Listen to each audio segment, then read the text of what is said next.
আমি সত্যি খুবই গর্বিত। তাই সুকবির আবেগ ও উপলব্ধি আমাদের যার মনে গভীরভাবে বিরাজ করে, অনুপ্রেরণা দেয়। সরকার সদস্যবৃন্দ, পহেলা জুলাই 1750 মূল অনুষ্ঠানটি এখন পহেলা নভেম্বর আর লন্ডনে কনফারেন্স নম্বর আয়োজনের পরিস্থিতি নেওয়া হচ্ছে। মাননীয় রাষ্ট্রপতি বাংলাদেশের বিশ্ববিদ্যালয়ের মাননীয় চ্যান্সেলর নভেম্বরে অনুষ্ঠেয় শতবর্ষপূর্তি কনফারেন্স আয়োজনের উদ্বোধন করতে শান্তিপূর্ণ সম্মতি জ্ঞাপন করেছে। বিভিন্ন সীমাবদ্ধতা ও প্রতিবন্ধকতার মধ্যেও শিক্ষার্থীরা অনলাইনে ক্লাস করে এবং অনলাইনে সরাসরি বিভিন্ন পরীক্ষা অংশগ্রহণ করে দীর্ঘ সময়ের সেশন জটের যে ঝুঁকি তা উঠতে পেরেছে। এই মুহূর্তে 5 থেকে 6 মাসের সেশন জট থাকলেও একাডেমিক কাউন্সিল প্রণীত ক্ষতিপূরণ পরিকল্পনা লস রিকভারি প্ল্যান অনুসরণ করলে তার নিরসন করবে, আর শিক্ষার গুণগত মানের উপর সেসবের নেতিবাচক প্রভাব পড়বে না বলে ধারণা করা হচ্ছে। আপনারা যে খুশি হবেন যে senior syndicate, academic council, finance committee, academic committee সহ বিভিন্ন সংবিধিবদ্ধ বডির সভা-সমূহ নিয়মিত অনুষ্ঠিত হয়েছে। এমনকি পরিবর্তিত পরিস্থিতিতে বিভিন্ন সিদ্ধান্ত নিতে অনেক পরিসভা তুলনামূলকভাবে বেশি সক্ষমতা অনুষ্ঠিত হয়েছে। সেক্ষেত্রে আমাদের যে অনবদ্য অবদান এবং ভূমিকা, সেটা আমি প্রশংসা করি এবং গভীর কৃতজ্ঞতা জানাই যে এই মুহূর্তে আমি আমাদের সাথে লক্ষ্য করেছি যে বাংলাদেশ জাতীয় সংসদের মাননীয় 5 জন সদস্য, স্পিকার মাননীয় 5 জন সদস্য, মহাসচিবের সদস্য, সেই 5 জনই এই মুহূর্তে আমাদের সাথে এই সভায় উপস্থিত আছেন। আপনাদেরকে বিশেষভাবে ধন্যবাদ জ্ঞাপন করি। উদ্ভূত পরিস্থিতিতে নতুন অভিজ্ঞতা বাস্তবতা শিক্ষার সামগ্রিক ব্যবস্থাকে ডিজিটাইজেশন আওতায় আনার বিষয়টি আমাদের সামনে সুস্পষ্টভাবে তুলে ধরল। লার্নিং ম্যানেজমেন্ট সিস্টেম LMS গড়ে তোলা এখন একটি বহুল আলোচিত বিষয়। প্রশাসনকে প্রধান করে সংশ্লিষ্ট বিশেষজ্ঞদের নিয়ে এজন্য নভেম্বর 2020-এ একটি কমিটি গঠন করা হয়েছে। কমিটির কাজ চলছে, তবে এর চেয়েও সুদূরপ্রসারী সমন্বিত ব্যবস্থা আমাদের এখন গ্রহণ করতে হবে বলে বিশেষজ্ঞগণ মতামত দিচ্ছেন। আর তা হলো ইউনিভার্সিটি ম্যানেজমেন্ট সিস্টেম UMS তৈরি করা। এটি সকল উন্নত বিশ্ববিদ্যালয়ের ব্যবস্থাপনা digitisation of university management system দ্বারা পরিচালিত হয়। এটি এমন একটি সমন্বিত সফটওয়্যার যা বিশ্ববিদ্যালয়ের বিভিন্ন ক্ষেত্রে ব্যবহৃত অটোমেশন সিস্টেমগুলোকে একটি ছাতার নিচে নিয়ে আসে। এর ফলে ছোট ছোট সিস্টেমগুলো একদিকে যেমন নিজেদের মতো ডাটার আদান প্রদান করতে পারে, অন্যদিকে তারা সকলে মিলে একটি ইকোসিস্টেম গড়ে তোলে, যেখানে বিশ্ববিদ্যালয়ের শিক্ষক, শিক্ষার্থী, কর্মচারীরা তাদের প্রাথমিক কাজের সর্বত্রই এই ইকোসিস্টেমের বিভিন্ন অংশ ব্যবহার করে, অথচ এটা বুঝতে পারে না যে তারা আলাদা আলাদা সফটওয়্যার ব্যবহার করছে। প্রিয় সহকর্মীবৃন্দ, শ্রদ্ধেয় সিনেট সদস্যবৃন্দ, বিশ্ববিদ্যালয়ের সাথে সংশ্লিষ্ট বিশিষ্ট শিক্ষাবিদগণ বর্তমান এবং প্রাক্তন শিক্ষক শিক্ষার্থীদের তাদের সুচিন্তিত মতামতের ভিত্তিতে প্রতিষ্ঠিত গ্রহণযোগ্য ব্যবস্থা সমুন্নত রাখা সহ বিভিন্ন যৌক্তিক কারণে ঢাকা বিশ্ববিদ্যালয়কে স্বতন্ত্রভাবে ভর্তি পরীক্ষা আয়োজনের সিদ্ধান্ত নিতে হয়েছে। একই সঙ্গে দেশের বিভিন্ন প্রত্যন্ত অঞ্চল থেকে আগত ভর্তিচ্ছুক শিক্ষার্থী ও তাদের অভিভাবকদের ভোগান্তি ও আর্থিক সংশ্লেষণের বিষয়টি লাঘবে উদ্যোগ গ্রহণের জন্য মহামান্য রাষ্ট্রপতি ও মাননীয় চ্যান্সেলরের সদয় পরামর্শ ও দিক নির্দেশনা গ্রহণ করতে হয়েছে। সবকিছু বিবেচনায় বিকেন্দ্রীকরণ নীতিতে দেশের বিভাগীয় শহরে ভর্তি পরীক্ষা গ্রহণের জন্য সাধারণ ভর্তি কমিটি সিদ্ধান্ত নিয়েছে। শিক্ষার্থীরা পছন্দ মতো নিকটবর্তী পরীক্ষা কেন্দ্রে স্বল্পশ্রমীয় সময় এবং সাশ্রয়ী খরচে ভর্তি পরীক্ষা অংশগ্রহণ করতে পারবে। এতে অভিভাবকদের হয়রানিও কমবে। প্রথমবারের মতো ঢাকা বিভাগীয় শহরে ভর্তি পরীক্ষা আয়োজনের একটি যুগান্তকারী সিদ্ধান্ত, এটি একটি বড় চ্যালেঞ্জ বটে। মে মাসে এই ভর্তি পরীক্ষা আয়োজনের সিদ্ধান্ত থাকলেও বাস্তবতা নিরিখে কোভিড পরিস্থিতি বিবেচনায় ভর্তি পরীক্ষা এখন আগস্ট মাসে অনুষ্ঠিত হবে ইনশাআল্লাহ। মাননীয় সিনেট সদস্যবৃন্দ, গ্রাজুয়েট শিক্ষার্থীদের ব্যবহারিক ও প্রায়োগিক কর্মদক্ষতা, ভাষা দক্ষতা ও কর্পোরেট শিষ্টাচার জ্ঞান অর্জন সহ তাদের অধিকতর নিয়োগযোগ্য এমপ্লয়েবল করে তোলার জন্য graduate promotion and skill development নামে এক বিশেষ কর্মসূচি ঢাকা বিশ্ববিদ্যালয় গ্রহণ করেছে। প্যান্ডেমিক পরিস্থিতিতে সেই সকল কর্মসূচির বাস্তবধর্মী প্রয়োগ হতে এই মুহূর্তে সম্ভব হচ্ছে না, কিন্তু বিশ্ববিদ্যালয় খোলার পরই graduate promotion and skill development নামক এই বিশেষ কর্মসূচি কার্যকর হবে। জাতীয় ও আন্তর্জাতিক পরিমণ্ডলের তীব্র প্রতিযোগিতামূলক বাজারে নিজেদের মর্যাদাকর অবস্থান টিকিয়ে রাখা, এসপিসি অর্জনে ভূমিকা রাখতে সক্ষম দক্ষ মানব সম্পদ তৈরির লক্ষ্যে এই কর্মসূচির আওতায় ঢাকা বিশ্ববিদ্যালয়ের বিভাগ, ইনস্টিটিউট, নিজ নিজ গ্রাজুয়েটের সাথে দেশ বিদেশের বিভিন্ন বিশ্ববিদ্যালয়, গবেষণা প্রতিষ্ঠান ও শিল্প প্রতিষ্ঠানের সঙ্গে আন্তঃসম্পর্ক ও আন্তঃসহযোগিতার জন্য সমঝোতা চুক্তি বা বিনিময় চুক্তি সম্পাদন করবে এবং গ্রাজুয়েটদের জন্য বিভিন্ন প্রশিক্ষণ কর্মসূচি গ্রহণ করবে। একটি উদ্ভাবন ও উদ্যোক্তামুখী বিশ্ববিদ্যালয় তথা বাংলাদেশ তৈরির জন্য innovation creative and entrepreneurship centre কাজ করে যাচ্ছে। সম্প্রতি উদ্যোক্তা উন্নয়নে এই সেন্টারের মাধ্যমে দক্ষিণ কোরিয়া এবং বাংলাদেশ সরকারের মধ্যকার একটি দ্বিপাক্ষিক চুক্তির আওতায় capacity building of universities in Bangladesh to promote youth entrepreneurship শীর্ষক একটি প্রকল্প বাস্তবায়নের কাজ শুরু হয়েছে। কোরিয়ান ইন্টারন্যাশনাল কোঅপারেশন এজেন্সি কোইকা এই প্রকল্পে 7.5 মিলিয়ন মার্কিন ডলার অর্থায়ন করবে। এর আওতায় centre of advance research in arts and social sciences ভবনে একটি বিশ্বমানের এন্টারপ্রেনিউরশিপ সেন্টার নির্মাণ কাজ শীঘ্রই শুরু হতে যাচ্ছে। মাননীয় সিনেট সদস্যবৃন্দ, একবিংশ শতাব্দীর চ্যালেঞ্জ মোকাবেলা তথা চতুর্থ শিল্প বিপ্লব উপযোগী বাংলাদেশ গড়তে গবেষণা উন্নয়নের মাধ্যমে তথ্য প্রযুক্তি খাতে নতুন নতুন জ্ঞান সৃষ্টি করতে হবে, যা দেশের অর্থনীতিতে সরাসরি অবদান রাখবে, নতুন নতুন কর্মসংস্থান সৃষ্টি করতে পারবে। সেই লক্ষ্যে তথ্য প্রযুক্তি খাতে একটি জ্ঞান ভিত্তিক অর্থনীতি নলেজ বেসড ইকোনমি গবেষণাগার প্রতিষ্ঠার স্থাপনের লক্ষ্যে ঢাকা বিশ্ববিদ্যালয়ের ইনস্টিটিউট অফ ইনফরমেশন টেকনোলজির মাধ্যমে একটি পূর্ণাঙ্গ প্রকল্প প্রস্তাবনা তৈরি করে কার্যকর ব্যবস্থা গ্রহণের জন্য শিক্ষা মন্ত্রণালয়ে প্রদান করা হয়েছে। প্রকল্পটিতে বাংলাদেশ সরকার এবং এশিয়ান ডেভেলপমেন্ট ব্যাংক যৌথভাবে অর্থায়নে সম্মত হয়েছে। আশা করা যায় যে এই বছরের মধ্যেই প্রকল্পটি অনুমোদন পাবে। এর মাধ্যমে বিশ্ববিদ্যালয়ে একটি আইটি হাব তৈরি হবে, যার মাধ্যমে দেশের অন্যান্য পাবলিক বিশ্ববিদ্যালয়গুলোকে সমন্বিত করে জাতীয় উন্নয়নের ভূমিকা রাখার সুযোগ তৈরি হবে। একইভাবে শিক্ষা খাতে বাংলাদেশের পরিবেশ বান্ধব সবুজ প্রযুক্তির প্রথম খবর। মাননীয় সিনেট সদস্যবৃন্দ, বিশ্ববিদ্যালয়কে আন্তর্জাতিক পর্যায়ে একটি বিশেষ অবস্থানে উন্নীত করার জন্য মৌলিক গবেষণা কার্যক্রম জোরদারের বিকল্প নাই। এজন্য অবশ্য অন্যান্যের মধ্যে প্রয়োজন একটি সুস্থ অবকাঠামোগত পরিকল্পনা, প্রশাসনিক দক্ষতা ও সঠিক সমন্বয়। এই বিশ্ববিদ্যালয়ে গঠিত প্রাক্তন শিক্ষার্থী মাননীয় প্রধানমন্ত্রী শেখ হাসিনার সদয় পরামর্শে ঢাকা বিশ্ববিদ্যালয়কে সুপরিকল্পিতভাবে ঢেলে সাজানোর প্রয়াস হিসাবে প্রথমবারের মতো একটি পূর্ণাঙ্গ মাস্টার প্ল্যান প্রণীত হয়েছে। ঢাকা বিশ্ববিদ্যালয়ের সিন্ডিকেট 17 সেপ্টেম্বর 2020 নীতিগতভাবে এর অনুমোদন দিয়েছে। আশা করি মাননীয় প্রধানমন্ত্রীর শান্তিপূর্ণ অবলোকন ও সদয় অনুমোদনের পর এর উন্নয়ন প্রকল্পগুলোর বাস্তবায়ন কাজ শুরু করা যাবে।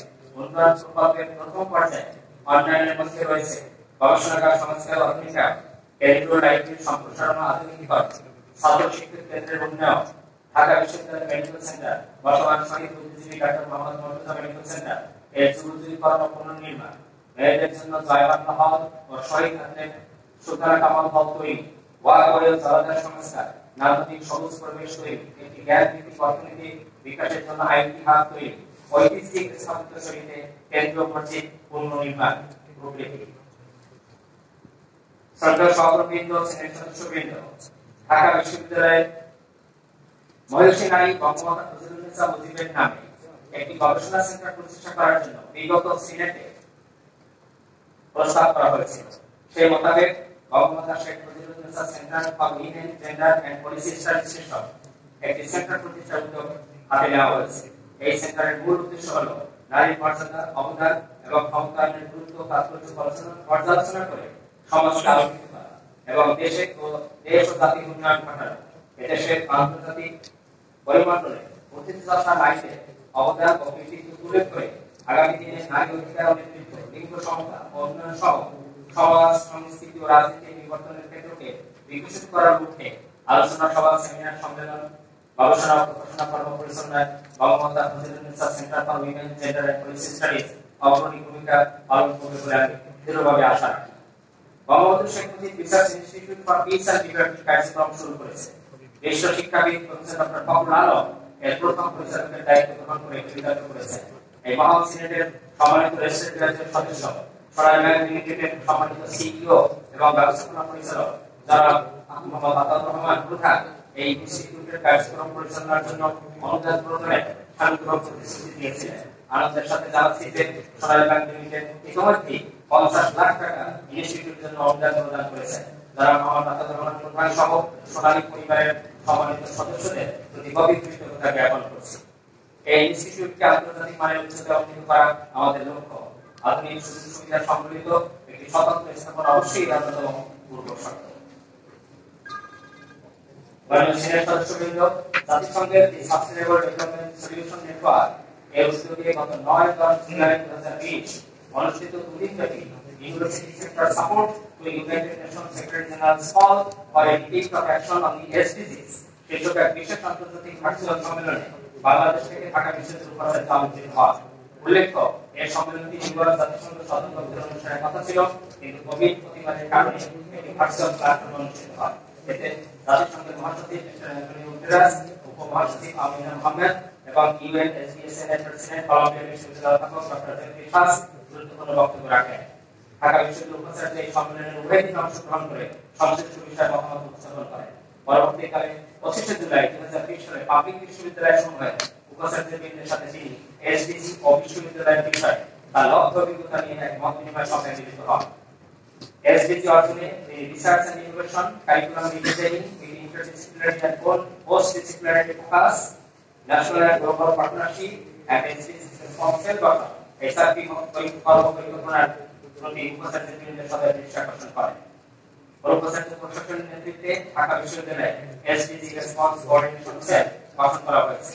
টিচিং লার্নিং সহ বিশ্ববিদ্যালয়ের যাবতীয় কাজকে SDG 17টি লক্ষ্যমাত্রার সাথে সমন্বয় করার জন্য এই উদ্যোগ। শিক্ষার্থীরা যাতে এসডিজির বিষয়গুলো অনুধাবন করে তাদের চিন্তা ও কর্মসূচির সঙ্গে পরিপূর্ণ করতে পারে, সেজন্য সব কারিকুলামে এসডিজি সংশ্লেষণের জন্য বিভাগ এবং ইনস্টিটিউটগুলোকে পরামর্শ দেওয়া হয়েছে। সম্মানিত সিনেট সদস্যবৃন্দ, সম্প্রতি ঢাকা বিশ্ববিদ্যালয়ের প্রাণ রসায়ন ও অনুপ্রাণ বিজ্ঞান বিভাগের অধ্যাপক ডক্টর হাসিনা খান ও অধ্যাপক ডক্টর মোহাম্মদ মিয়াজুল ইসলাম এবং জীব প্রকৌশল ও জীব প্রযুক্তি বিভাগের অধ্যাপক ডক্টর আফতাব উদ্দিন এদের নেতৃত্বে একদল গবেষক জীববিজ্ঞানী একদল গবেষক সোনালী হাঁস মাঠের মধ্যে বসবাসরত একটি নতুন ব্যাকটেরিয়া থেকে জীবন রক্ষাকারী একটি অ্যান্টিবায়োটিকের সন্ধান পেয়েছে। এই অ্যান্টিবায়োটিকের নাম দেওয়া হয়েছে কমিকরসিন। তাদের এই গবেষণাটি বিখ্যাত জার্নাল সায়েন্টিফিক রিপোর্টে গত 27 মে প্রকাশিত হয়। ঢাকা বিশ্ববিদ্যালয়ের শতবর্ষে মৌলিক গবেষণা আবিষ্কার শতবর্ষী এই বিশ্ববিদ্যালয়ের জন্য নিঃসন্দেহে গৌরবের। আমি আমাদের সহকর্মী এই জীববিজ্ঞানীদের অভিনন্দন জানাই এবং আশা করি অন্য সহকর্মীবৃন্দ অনুপ্রাণিত হয়ে মৌলিক গবেষণা পরিচালনার মাধ্যমে বিশ্ববিদ্যালয়কে সমৃদ্ধ করবেন। বিশ্ববিদ্যালয়ের আন্তর্জাতিক র্যাঙ্কিং বিষয়ে বিগত সিনেট অধিবেশনে আলোচনা করেছিলাম। র্যাঙ্কিং নির্ধারণের সূচকসমূহের বিশেষ করে মৌলিক গবেষণা এবং আন্তর্জাতিক শিক্ষক ও শিক্ষার্থীদের অনুপাতের উন্নয়ন না ঘটালে বিশ্ব র্যাঙ্কিংয়ে আমাদের অবস্থান এগুলো তো দূরের কথা, পিছানো অস্বাভাবিক নয়। আপনাদের ভাবনার জন্য একটি তথ্য উপস্থাপন করি। ইউএস ওয়ার্ল্ড র্যাঙ্কিংয়ে ঢাকা বিশ্ববিদ্যালয় 800 থেকে 1000, কিন্তু বিষয় ভিত্তিক বিজনেস এন্ড ম্যানেজমেন্ট স্টাডিজ ক্যাটাগরিতে ঢাকা বিশ্ববিদ্যালয়ের অবস্থান 351 থেকে 400। বিশ্ববিদ্যালয়ের প্রতি বছর শিক্ষার্থী ভর্তির সংখ্যা বাস্তবতা বিবেচনায় যৌক্তিকভাবে নির্ধারিত, এটা বলা কঠিন। শিক্ষার সামগ্রিক পরিবেশ ও গুণগত মানের উপর এর নেতিবাচক প্রভাব অনুভূত হচ্ছে। তাই বিভাগ ইনস্টিটিউট সমূহের সক্ষমতা এবং দেশ ও আন্তর্জাতিক পরিমণ্ডলের চাহিদা, সর্বোপরি ইনস্টিটিউশনাল কোয়ালিটি অ্যাসুরেন্স সেল এর সূচক বিবেচনায় বিশ্ববিদ্যালয়ের শিক্ষার্থী ভর্তির সংখ্যা পুনর্নির্ধারণের জন্য ইতিমধ্যে একাডেমিক কাউন্সিল, সম্মানিত ডিন, বিভাগীয় চেয়ারম্যান ও ইনস্টিটিউটের পরিচালকদের নির্দেশনা দিয়েছে। বিষয়টি খুবই গুরুত্বপূর্ণ তবে চ্যালেঞ্জিং, কেননা এই বিশ্ববিদ্যালয়ের প্রথম উপাচার্য স্যার পিজে হার্টর যথার্থই বলেছিলেন যে ঢাকা বিশ্ববিদ্যালয়ের উৎপত্তি রাজনীতি, Dhaka university is a political organisation. শ্রদ্ধেয় সহকর্মীবৃন্দ, প্রিয় সিনেট সদস্যবৃন্দ, ইতিহাস সাক্ষ্য দেয় যে আমাদের প্রাণপ্রিয় বিশ্ববিদ্যালয়টির জন্ম হয়েছিল বঙ্গভঙ্গ 1905 ও বঙ্গভঙ্গ 1911 উদ্ভূত রাজনৈতিক ঘটনার পটভূমিতে একটি স্প্লেন্ডিড ইম্পেরিয়াল কম্পেনসেশন হিসাবে এই বিশ্ববিদ্যালয়ের উৎপত্তি হয়েছে। বিশ্ববিদ্যালয়টি খুব বেশি রাজকীয় পৃষ্ঠপোষকতা বহুবার পেয়েছে, এটা বলা কঠিন। তবে স্বাধীনতা বাংলাদেশে জাতির পিতা বঙ্গবন্ধু শেখ মুজিব মর্যাদা ও ব্যবস্থাপনার উন্নয়নে বিশ্ববিদ্যালয় আইন 1973 আদেশ সহ যে বিরল সুযোগ সুবিধা তার অ্যালমামেটারকে প্রদান করেছেন, তা নিঃসন্দেহে unparalleled monumental royal reward.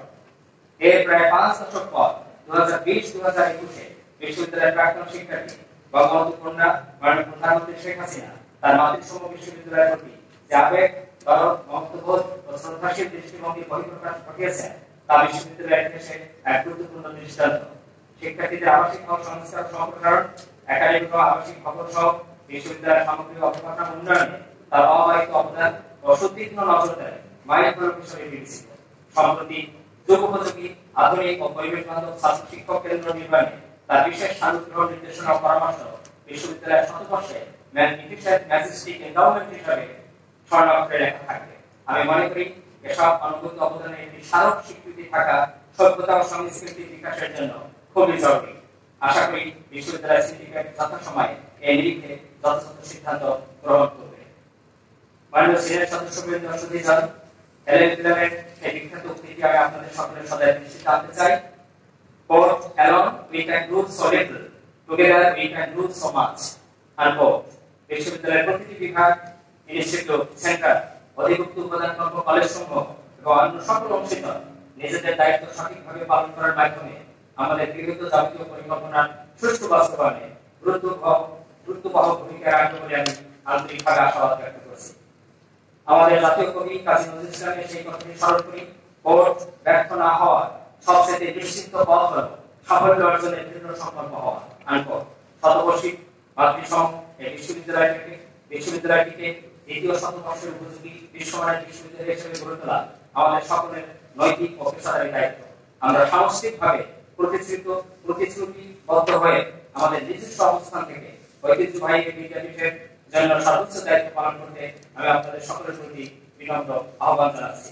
COVID-19 অতিমারীর সময় নানা সীমাবদ্ধতায় যে সকল সম্মানিত শিক্ষক ও কর্মকর্তা কর্মচারী বিশ্ববিদ্যালয়কে সচল রাখতে কাজ করছেন, অবদান রাখছেন, তাদের প্রতি বিশেষ কৃতজ্ঞতা প্রকাশ করছি। আপনাদের সকলকে অসংখ্য ধন্যবাদ। আমরা সকলের স্বাস্থ্যবিধি মেনে চলি এবং নিরাপদ ও সুস্থ থাকি। জয় বাংলা, জয় বঙ্গবন্ধু। ঢাকা বিশ্ববিদ্যালয় চিরজীবী হোক, বাংলাদেশ চিরজীবী।